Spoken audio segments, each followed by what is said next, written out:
When I was first married, at 21, 22, I was invited to do a kind of mini conference at a church in a place called Selly Oak. Um, and in this place called Selly Oak, I was given the book of Malachi, and it was called May with Malachi. I still remember it. That's now 60 years ago, isn't it?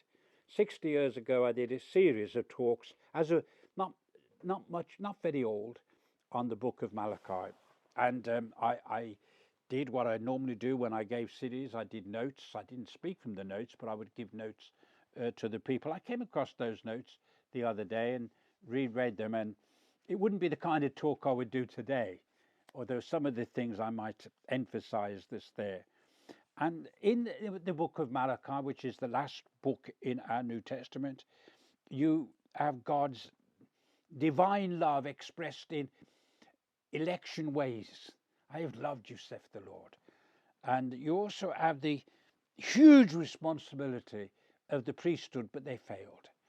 You then hear the true message of God, and you have the promise of both John the Baptist, who will prepare the way of the Lord, and also the Lord himself coming. There some clear statements, 400 or so years before Christ. And because they're 400 years before Christ, they need to be reread and reminded, because they are the bridge that link you between Matthew's Gospel and the Old Testament.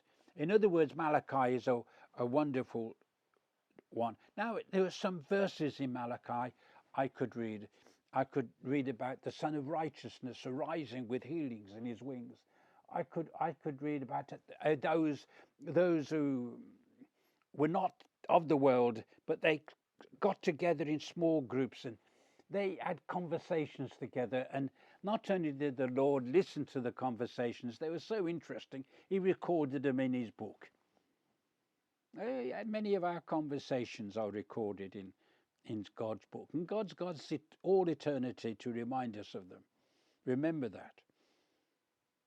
Now, I could have given you those verses, but I want to give you one that is strange, but so true, and it might be with you today. Guard yourself in your spirit and do not break faith. That's what it says. You'll find it. That's in one of the more modern translations. I haven't quoted the AV there. Most times I have just simply quoted the AV. Guard yourselves in your faith. There's a book called Jude that deals with a lot of bad things, but it still says keep yourself in the love of God. Guard yourself. There's things that need protecting. And it's in your spirit you stand firm. You put things right in your spirit, in your innermost being. Your strength as a human being is the strength of God being on the inside. And guard in yourself. And you have it in the epistles of Paul. Guard yourself. God wants to do an abundance in your life, but you have to guard yourself in your spirit. You have to be firm in your soul. And then it says, don't break faith. That's an unusual expression, but we know what it means immediately. Don't break faith with God. Don't break faith. Whatever you do, there's a commitment. Let your yea be yea and your nay be nay. Be men who are outstanding and women who are outstanding in keeping their word, keeping their faith. Be loyal and true. Be honest. Be trustworthy. And this is the verse that's here in breaking your faith. Be reliable. Be reliable.